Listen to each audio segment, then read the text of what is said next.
Salut à tous. Aujourd'hui je vous propose le test de ce vélo à assistance électrique, le modèle P20, qui m'a été envoyé par la société Engui dans le cadre d'un partenariat.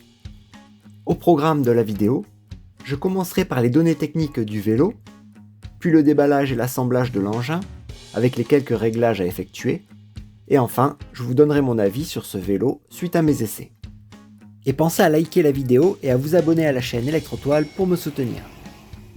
Ce modèle est un vélo à assistance électrique. Il est également pliable, il sera facile à transporter dans un camping-car, dans les transports en commun et même dans un coffre de voiture.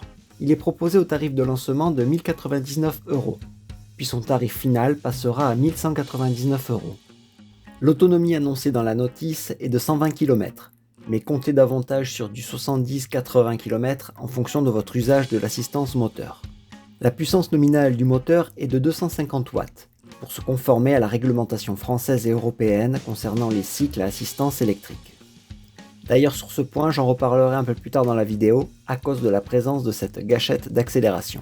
La batterie qui alimente l'ensemble pèse 2 kg, de technologie lithium-ion et délivre une tension de 36 volts pour une capacité de 9,6 Ah, soit une énergie au total de 345,6 Wh. Le vélo mesure à peu près 157 cm de long et s'adaptera aux cyclistes à partir de 1,50 m jusqu'à 1,90 m, grâce au réglage de la hauteur de la selle ou celle du guidon. Il supportera le poids d'une personne allant jusqu'à 120 kg. Le poids du vélo est annoncé à 18,5 kg avec la batterie, mais en le pesant je suis arrivé à 20 kg. Ça reste tout de même pas bien lourd pour un modèle électrique. Sur le guidon, on retrouve ce compteur, indiquant la vitesse instantanée, donnant la moyenne et la vitesse maximale. Il permet également le réglage de l'assistance au pédalage et servira aussi à la configuration du vélo. Les poignées du guidon sont équipées de repose-pommes, c'est confortable pour les mains. Les leviers de frein sont hydrauliques avec disques de 160 mm à l'avant et à l'arrière et des plaquettes assez larges. Le moteur de 250 watts est sur la roue arrière, c'est un modèle brushless, donc sans balai et de type synchrone. La particularité de ce modèle est son système d'entraînement, qui n'est pas à chaîne mais à courroie en carbone. Et l'intérêt de ce système est qu'il ne nécessite pas d'entretien, donc pas de lubrification, et lorsque la courroie est sale comme là, il suffit de l'essuyer avec un chiffon. Les autres avantages de la courroie sont la durée de vie supérieure à une chaîne, le mécanisme est plus silencieux et l'élasticité de la courroie moins stressante musculairement. Malheureusement, il y a deux inconvénients. La présence de la courroie fait qu'il n'y aura pas de dérailleur ni de vitesse sur ce vélo. Et autre problème, la courroie ne peut pas être réparée. De ce fait, si vous partez en voyage et que vous emportez votre vélo avec vous, pensez à avoir dans vos affaires une courroie de remplacement, sinon le vélo sera inutilisable. Le développement du vélo comprend 64 dents à l'avant au niveau du plateau, et pour le pignon, il me semble qu'il y en a 22, mais je n'en suis pas sûr. La taille des roues est de 20 pouces, avec des pneus supportant de 2,8 à 4,5 bars de pression. Les pneus sont assez fins pour optimiser l'autonomie, ils mesurent 1,95 pouces de large. Pour la visibilité et se faire voir en roulant, le vélo dispose d'un phare blanc à l'avant et de deux feux de position rouge à l'arrière. Avec un style assez sympa, bien visible en début et fin de journée, par contre en plein soleil on les voit moins. Et pour finir avec la signalisation, il y a deux réflecteurs sur chaque roue, et sur le guidon, on retrouve ces deux boutons permettant de déclencher les clignotants gauche et droite à l'arrière du vélo. Il est équipé d'une béquille qui semble assez solide et qui facilite la pose du vélo. À l'arrière, on trouve ce porte-bagages supportant jusqu'à 15 kg, donc pas possible de porter mamie à l'arrière du vélo. L'identification de l'engin est gravée sur le cadre au niveau du pédalier. Et pour en revenir à la batterie, elle se rechargera via ce chargeur équipé d'un jack qui me semble être de format DC8020, mais sans certitude. Il est fourni avec le vélo et délivrera du 2 A sous 42 volts, soit une capacité de charge de 84 Wh, visible à ce moment sur l'écran de la station d'énergie. Cela assurera une charge complète de 0 à 100% en environ 5 heures. Le vélo est livré dans ce carton qui pèse 25,21 kg et dont les dimensions sont les suivantes. À l'intérieur, le vélo est bien calé, et tant mieux car le carton était un peu défoncé. Mais il n'empêche que j'ai quand même galéré pour le sortir. Vous pouvez voir qu'il y a pas mal de protections en mousse fixées un peu partout avec des colliers. Alors pour le contenu, il y a cette notice en anglais et illustrée, mais elle aurait pu être un peu plus détaillée pour l'assemblage et traduite en français. Voici tous les accessoires fournis en plus du vélo non monté. J'y ai trouvé le garde-boue avant, une selle, un chargeur pour la batterie, 3 clés anglaises, 3 clés Allen, un tournevis plat et cruciforme, 2 pédales, un réflecteur arrière rouge, une sonnette, un aimant permettant de maintenir le vélo plié pour le transport, et enfin la roue avant. L'inventaire du matériel étant fait, et avant de passer à l'assemblage, je retire proprement tous ces colliers, ils pourront me resservir pour plus tard. Et voilà, l'engin est prêt pour l'assemblage. Je commence par poser le vélo sur sa roue arrière en l'équilibrant avec la béquille, puis je redresse le tube de direction et je le verrouille avec cette poignée. Et ce poussoir-là permet de déverrouiller la tige lors du démontage du vélo. La tige de direction peut se régler sur 18,5 cm de hauteur. Et cette graduation aidera au réglage afin de s'adapter à tout type de personne, pour des gabarits allant de 1,50 m à 1,90 m. Pour fixer la tige, je visse la molette qui est placée à droite, puis je verrouille avec le blocage rapide qui se trouve à gauche. J'ouvre la potence avec la poignée et en desserrant complètement cette vis, que j'enlève également pour éviter de la perdre. Puis je positionne le guidon, je ferme la mâchoire et je revisse bien l'ensemble en verrouillant avec la poignée de blocage rapide. Et pensez à vérifier que le maintien du guidon soit correct. Je m'occupe maintenant de la selle, dont le tube est réglable sur 21,5 cm et il est également gradué.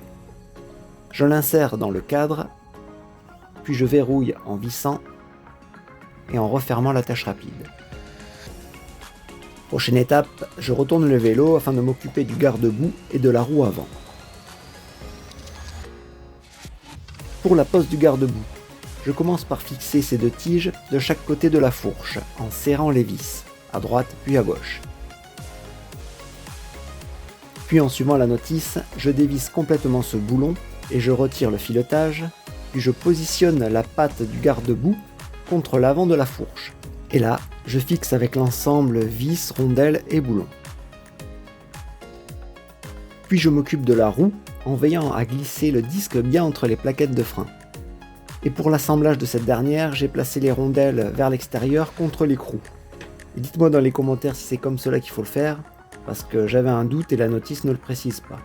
Puis pour maintenir la roue, je revisse de chaque côté avec la clé anglaise. Mais comme vous pouvez le voir ou l'entendre, dans cette position du garde-boue, la roue y frotte dessus quand elle tourne. Alors la notice préconise de mettre cette patte à l'avant. Et quand je la mets à l'avant, la roue elle fait que frotter sur le garde-boue en tournant. Alors je vais essayer de la mettre à l'arrière. Et effectivement dans cette position, la roue tourne correctement sans frotter. Maintenant que la roue est en place et fonctionnelle, je retourne le vélo sur ses roues avec la béquille en point d'appui. Je m'attaque maintenant à l'installation des pédales, qui sont identifiées chacune pour un côté bien précis. Celle de droite, je la fixe en tournant dans le sens horaire, comme quand on visse. Par contre, celle de gauche, il faut tourner dans l'autre sens, le sens anti-horaire, c'est-à-dire comme quand on dévisse. Et chaque pédale est rabattable, comme ceci, afin de faciliter le pliage du vélo. Puis je règle la hauteur de la selle, en veillant à ne pas dépasser la limite repérée sur le bas. Et je visse la molette et referme l'attache rapide. Et je fais de même pour le guidon. Les pneus étant dégonflés à l'arrivée, je règle donc leur pression à 3,5 bars. Sur le guidon, je récupère les clés permettant de débloquer la batterie se trouvant sous la selle. Elle se retire facilement. De ce côté de la batterie, sous ce cache, c'est la prise pour la recharge en courant continu. Et de l'autre côté, également protégé, c'est l'interrupteur marche-arrêt. De ce côté, ce sont les deux contacts d'alimentation plus et moins, et en tournant la clé à l'arrière, vous voyez le pen mobile pour le verrouillage de la batterie. Sur le vélo, Vous pouvez voir ici les deux contacts moins et plus pour l'alimentation électrique. Et au centre, le mécanisme pour le verrouillage de la batterie. Pour la remettre sur le vélo, je commence par tourner la clé dans le sens anti-horaire pour déverrouiller le mécanisme. Puis je glisse le bloc dans son logement et je le plaque bien fort contre le cadre. Je termine en tournant la clé d'un quart de tour dans le sens horaire pour verrouiller la batterie. Attention, si on n'appuie pas suffisamment sur le bloc batterie, il ne se verrouillera pas. Puis je finalise avec l'installation de la sonnette, et pour qu'elle fonctionne bien, j'ai dû déplacer la gâchette d'accélération sur la gauche, sinon la sonnette ne sonnait pas. Et à l'arrière, je positionne le réflecteur rouge juste sous la selle, et je le fixe avec le tournevis.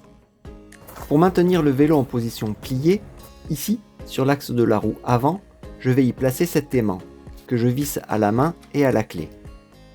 Il viendra se coller contre cette plaque métallique lorsque l'on replie le vélo pour l'emporter. D'ailleurs, voici la méthode pour plier ce vélo. Je commence par rabaisser la selle. Et je fais de même avec le guidon. Puis je rabats les pédales droite et gauche. Je déverrouille la tige de direction et je la plie vers le bas. Puis je déverrouille l'accroche au centre du cadre et je termine en pliant le vélo sur lui-même. Le vélo est maintenant prêt à être transporté. Et découvrons maintenant l'utilisation du compteur et les quelques réglages possibles. Mais avant, pensez à allumer la batterie en mettant sur 1 l'interrupteur rouge. Et pour allumer le compteur, j'appuie 2 secondes sur le bouton placé sur le dessus. Affiché en gros, c'est la vitesse en km/h. En dessous, c'est le kilométrage. Et tout en bas, l'autonomie de la batterie. Si j'appuie longuement sur la flèche du haut, j'allume les phares avant et arrière. Et pour éteindre, je rappuie 2 secondes. En appuyant sur ce bouton M, je fais défiler les informations. Là, j'ai la vitesse moyenne en haut et la vitesse maximale en dessous. Si je fais une impulsion sur la flèche du haut, j'active l'assistance au pédalage en force 1. Et si je rappuie, je peux la régler jusqu'à 3. Et je diminue avec la flèche du bas.